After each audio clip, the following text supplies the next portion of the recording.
Berikutnya, saudara, usulan pilkada lewat DPRD makin kencang bergulir. Partai koalisi pemerintahan seperti Gerindra dan PAN mendukung kepala daerah dipilih DPRD dengan alasan lebih menghemat anggaran dan sistem pilkada langsung banyak yang harus diperbaiki.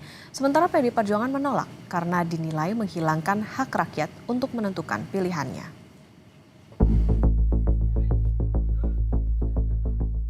Bisa jadi tak ada lagi TPS, kotak suara, dan bilik suara di lingkungan tempat tinggal warga saat pemilihan kepala daerah untuk periode selanjutnya. Ya, tak menutup kemungkinan pemilihan kepala daerah selanjutnya tak lagi melibatkan rakyat secara langsung. Ini karena adanya usulan pemilihan kepala daerah nantinya akan dilakukan oleh DPRD. Partai Gerindra jadi salah satu partai yang sudah menyatakan mendukung usulan pilkada lewat DPRD. Ketua DPP Partai Gerindra Prasetyo Hadi bilang, pilkada langsung masih perlu diperbaiki karena ongkos politik yang mahal, baik dari sisi calon maupun dari sisi pemerintah sebagai penyelenggara.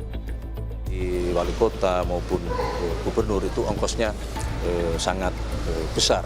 Belum dari sisi negara ya, dari sisi negara dalam hal ini mengenai pembiayaan. Nah, inilah yang kemudian kalau kajian di kami internal Partai Gerindra, kami memang terus terang salah satu yang mengusulkan atau berpendapat bahwa kita berkehendak untuk mengembalikan sistem pemilihan kepala daerah itu melalui mekanisme di DPRD.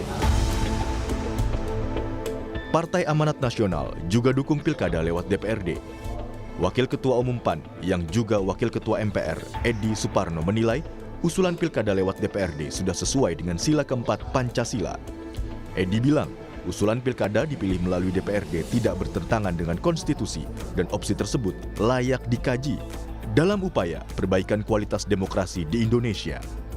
Meski usulan tersebut sah secara konstitusional, pihak yang tak sependapat bisa mengajukan judicial review ke Mahkamah Konstitusi.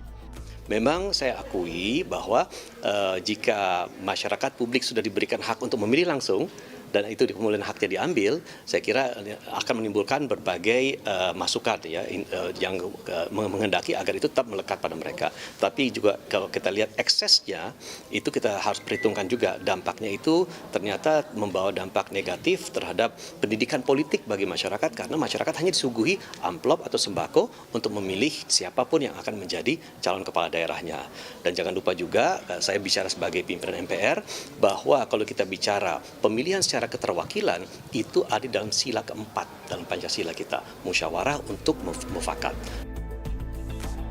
Sebaliknya, PDI Perjuangan menolak usulan pilkada melalui DPRD. PDIP menilai pilkada melalui DPRD menghilangkan hak rakyat untuk ikut serta dalam tata kelola pemerintahan dan pembangunan di daerahnya. PDIP menyebut kepala daerah harus tetap langsung dipilih oleh rakyat supaya ada koneksi antara pemimpin dan rakyatnya dalam menentukan suatu kebijakan daerah. Rakyat diminta untuk bisa ikut serta mengevaluasi apa saja hal yang perlu diperbaiki dari daerahnya. Bagaimana merancang tata kelola dan tata pemerintahan yang kira-kira diinginkan oleh rakyat dan ikut mendesain bagaimana kira-kira 5 tahun ke depan rakyat bisa ikut berpartisipasi dalam pembangunan. Dan seluruh proses tersebut itu dibuka melalui proses pemilihan langsung antara pemimpin dengan rakyatnya. Mendukung prinsip-prinsip dan asas yang mendukung pemilu yang menjaga hak-hak politik dan hak konstitusional rakyat. Ini memang bukan pertama kali muncul wacana pemilihan kepala daerah melalui DPRD. Salah satu alasan yang disorot adalah ongkos politik yang dinilai mahal. Tapi, benarkah pilkada melalui DPRD dapat menekan biaya politik atau sebaliknya?